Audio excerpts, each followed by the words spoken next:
Weston is for you, Weston is for me.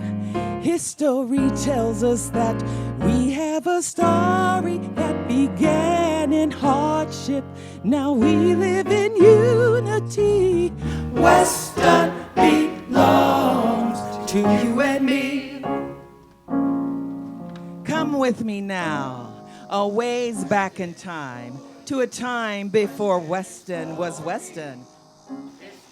I know of a place on the bank of the Missouri River, at the crossroads of the Santa Fe and Oregon trails, home of the Sac, Fox, Kansas, and Kickapoo, a place where York, strolling ahead of Lewis and Clark, set his left foot down and the whole world tilted west. It may seem far-fetched, a black man in the Old West, a real American hero. It's a true tale, 'cause his name was York. It's a true tale, 'cause his name was York. York, York, York, York, York, York, York.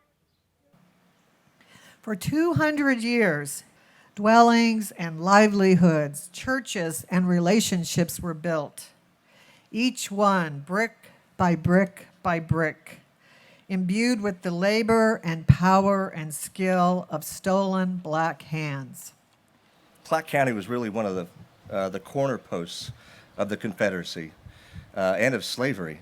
We had more slave owners, we had more slaves per slave owner, and had a higher percentage of all of those than any of the other 6 counties in the Platte Purchase. For more than 30 years, Weston had all the right factors working together to make it the hemp capital of the world.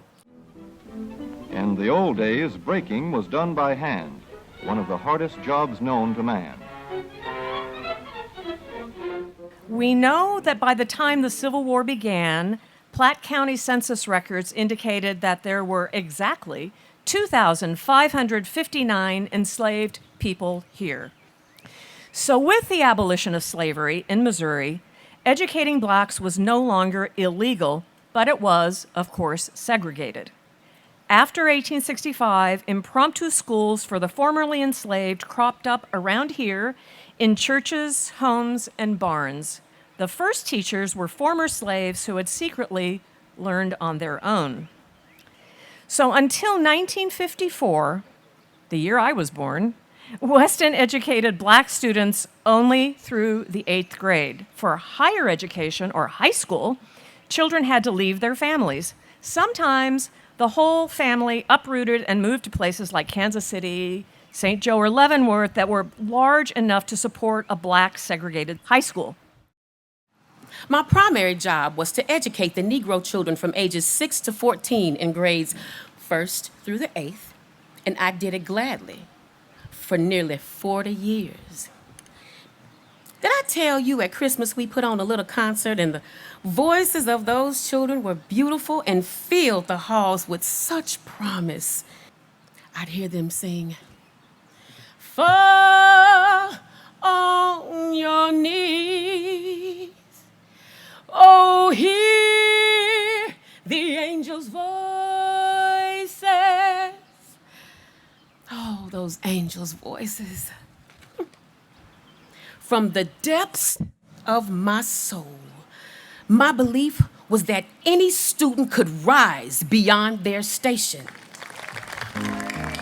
We have a scepter to present to the king, the homecoming king of 2021, Cameron Williams.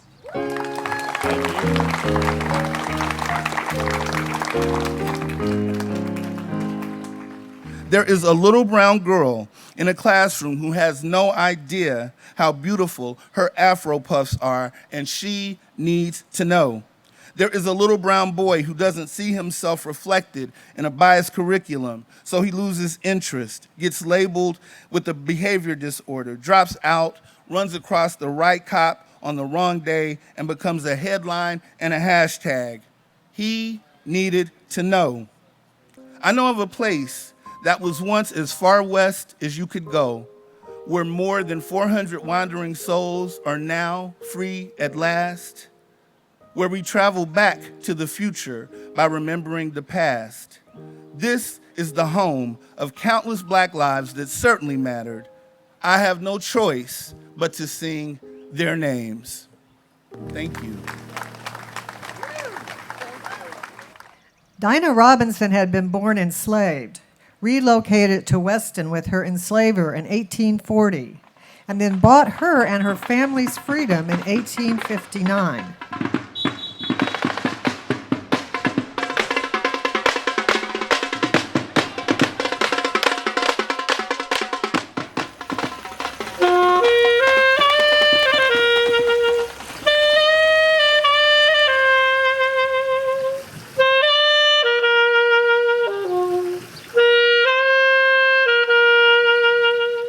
Jim Turnbull, he's the one who did the Dinah Robinson Courtyard sign.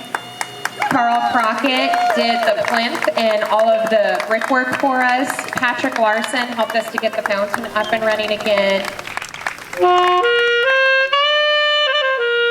Please know that we love you and we thank you and we feel so embraced by this wonderful historic town of Weston.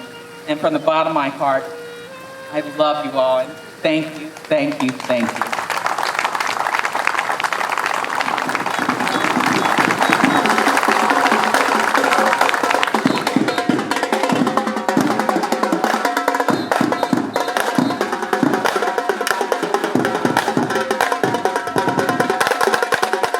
Weston is for you, Weston is for me.